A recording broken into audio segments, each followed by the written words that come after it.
ಇನ್ನು ಇವರೆಲ್ಲರ ಮೊಬೈಲನ್ನು ಕೂಡ ಪೊಲೀಸರು ವಶಕ್ಕೆ ತಗೊಂಡಿದ್ದಾರೆ. ಅಂದರೆ ಇದರ ಹಿಂದಿನ ಉದ್ದೇಶ ಏನು ಅಂತ ತಿಳ್ಕೊಳ್ಳೋದಕ್ಕೆ.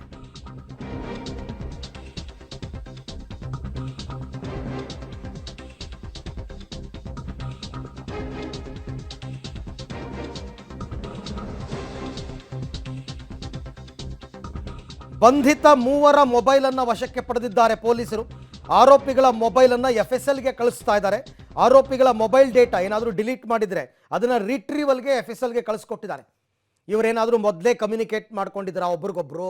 ವಾಟ್ಸಪ್ಪಲ್ಲಿ ಏನಾದರೂ ಸಂದೇಶಗಳು ಹರಿದಾಡಿತ್ತಾ? ಇನ್ಯಾವುದಾದ್ರೂ ಆ್ಯಪ್ನಲ್ಲಿ ಇವರು ಪರಸ್ಪರ ಚಾಟಿಂಗ್ ಮಾಡ್ಕೊಂಡಿದ್ರಾ? ಇವ್ರಿಗೆ ಯಾರ್ದಾದ್ರೂ ಇನ್ಸ್ಟ್ರಕ್ಷನ್ಸ್ ಬಂದಿತ್ತಾ ನೀವು ಈ ರೀತಿ ಕೂಗಬೇಕು ಅಂತ? ಇದೆಲ್ಲವನ್ನು ತಿಳ್ಕೊಳ್ಬೇಕು ಅಂತಂದರೆ ಅವರ ಮೊಬೈಲನ್ನು ರಿಟ್ರೀವ್ ಮಾಡಲೇಬೇಕಾಗತ್ತೆ. ಹಾಗಾಗಿ ಮೂವರ ಮೊಬೈಲನ್ನು ವಶಕ್ಕೆ ಪಡ್ಕೊಂಡು ಪೊಲೀಸರು ಈಗ ಮೂವರ ಮೊಬೈಲನ್ನು FSLಗೆ ಕಳಿಸ್ಕೊಟ್ಟಿದ್ದಾರೆ. ಆರೋಪಿಗಳ ವಾಟ್ಸಪ್, ಟೆಲಿಗ್ರಾಮ್ ಸೇರಿ ಡೇಟಾ ರಿಟ್ರೀವಲ್ಗೆ ಈಗಾಗಲೇ ಪ್ರಯತ್ನವನ್ನು ಪಡ್ತಾ ಇದ್ದಾರೆ. ಈ ಎಲ್ಲ ವಿಚಾರಕ್ಕೆ ಸಂಬಂಧಪಟ್ಟಂತೆ ಮತ್ತಷ್ಟು ಮಾಹಿತಿ ನನ್ನ ಕೊಲೀಗ್ ನರಸಿಂಹಮೂರ್ತಿ ಅವರಿಂದ ಪಡಿತಾ ಹೋಗೋಣ. ಮೂರ್ತಿ, ಈಗ ಬಂಧಿತ ಮೂವರನ್ನ ನ್ಯಾಯಾಧೀಶರ ಮುಂದೆ ಹಾಜರುಪಡಿಸಲಾಗಿತ್ತು. 3 ದಿನಗಳ ಪೊಲೀಸ್ ಕಸ್ಟಡಿಗೆ ಈಗಾಗಲೇ ಅವರು ಕೊಟ್ಟಿದ್ದಾರೆ. ಅದಾದ ನಂತರದ ಬೆಳವಣಿಗೆಗಳು ಏನೇನಾಗಿದೆ ಈ ತನಿಖೆ ಮತ್ತು ವಿಚಾರಕ್ಕೆ ಸಂಬಂಧಪಟ್ಟಂಗೆ?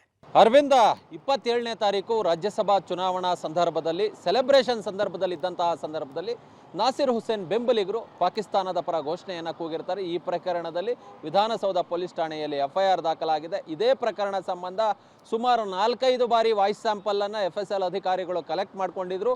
ಅದರಲ್ಲಿ 3 ಜನರದ್ದು ಪಾಸಿಟಿವ್ ಬಂದಿದೆ. ಇವರೇ ಪಾಕಿಸ್ತಾನದ ಪರ ಘೋಷಣೆ ಕೂಗಿದ್ದು ಅಂತೇಳಿ ಈ ಮೊಹಮ್ಮದ್ ನಾಶಿಪುಡಿ, ಶಫಿ ನಾಶಿಪುಡಿ, ಮುನಾವರ್ ಮತ್ತು ಅಲ್ತಾಜ್ ಈ 3 ಜನರನ್ನು ಕೂಡ ನಿನ್ನೆಯೇ ಅರೆಸ್ಟ್ ಮಾಡಿ ಮಾನ್ಯ ನ್ಯಾಯಾಧೀಶರ ಮುಂದೆ ಹಾಜರುಪಡಿಸಿದಂತಹ ಸಂದರ್ಭದಲ್ಲಿ 3 ದಿನಗಳ ಕಾಲ ಅವ್ರನ್ನ ಪೊಲೀಸ್ ಕಸ್ಟಡಿಗೆ ನೀಡಿದ್ದಾರೆ. ಇವತ್ತು ಪೊಲೀಸ್ ಕಸ್ಟಡಿಯಲ್ಲಿ ಯಾವೆಲ್ಲ ವಿಚಾರಣೆಗಳಿರ್ತದೆ ಮತ್ತು ಮುಂದಿನ ಪ್ರಕ್ರಿಯೆಗಳು ಹೇಗಿರುತ್ತೆ ಅಂತೇಳಿ ನೋಡೋದಾದರೆ, ಇವರನ್ನು ವಿಧಾನಸೌಧಕ್ಕೆ, ಈ 3 ಆರೋಪಿಗಳನ್ನು ಪೊಲೀಸರು ವಿಧಾನಸೌಧಕ್ಕೆ ಕರೆದುಕೊಂಡು ಹೋಗ್ತಾರೆ.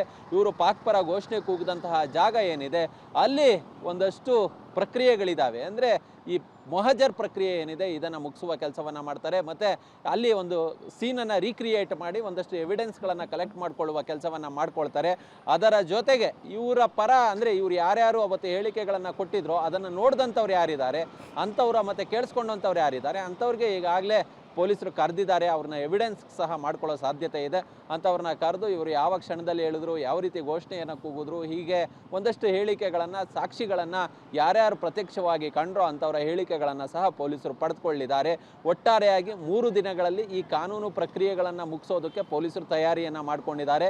ಇವರ ಮೊಬೈಲ್ಗಳನ್ನು ಈಗಾಗಲೇ ಸೀಸ್ ಮಾಡ್ಕೊಂಡಿದ್ದಾರೆ. ಕಾರಣ ಇಷ್ಟೇ, ಇವರೇ 3 ಜನ ಪಾಕಿಸ್ತಾನದ ಪರ ಘೋಷಣೆಯನ್ನು ಕೂಗಿದ್ದು ಅಂತೇಳಿ ಗೊತ್ತಾಗಿದೆ. ಆದರೆ ಯಾವ ಉದ್ದೇಶಕ್ಕೋಸ್ಕರ ಇವರು ಪಾಕಿಸ್ತಾನದ ಪರ ಘೋಷಣೆಯನ್ನು ಕೂಗಿದ್ರು? ನಾಸಿರ್ ಸಾಬ್ ಜಿಂದಾಬಾದ್ ಅಂತ ಕೂಗುವಂತಹ ಸಂದರ್ಭದಲ್ಲಿ ಪಾಕಿಸ್ತಾನದ ಪರವೂ ಕೂಗಿದ್ದಾರೆ.